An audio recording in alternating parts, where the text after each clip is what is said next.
Well, in my Indigenous culture and European Jewish heritage, autism is seen as a blessing from the heavens above. It could be, I don't know if you call it divine or whatever. My name is Cole Alexander Lawrence. I'm 18. I'm from Hickson, BC, near Prince George in the Cariboo region. My pronouns are he, him, they, and it. I am an autistic person. I am an advocate for invisible disability and minorities. And I was also diagnosed with fetal alcohol spectrum disorder, along with Tourette syndrome, ADHD, and epilepsy.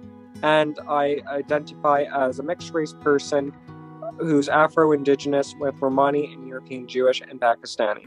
In my Indigenous culture, I identify as two-spirit. It's referring to a person that both has masculine and feminine qualities. It's often referred as a third gender in many multiple Indigenous peoples across Turtle Island.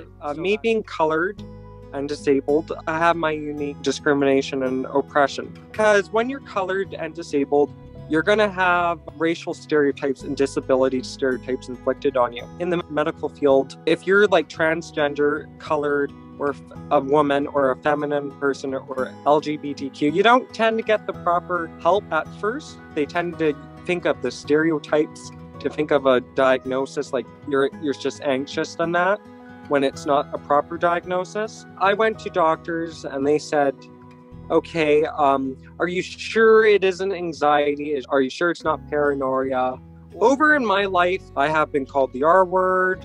I had people say, oh, you have FASD and you're autistic, but you're colored. Are you an alcoholic?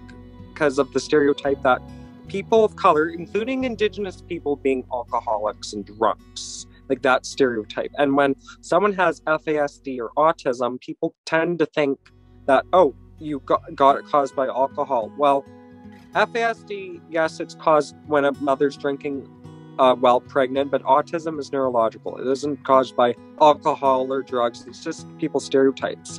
And then I had people say, oh, you have a feminine version of autism, you must be transgender. Assuming that if a man is feminine or they have female autistic traits, that they're transgender because they do not fit our society's role as a man. Well, in my Indigenous culture and European Jewish heritage, autism is seen as a blessing from the heavens above. It could be, I don't know if you call it divine or whatever.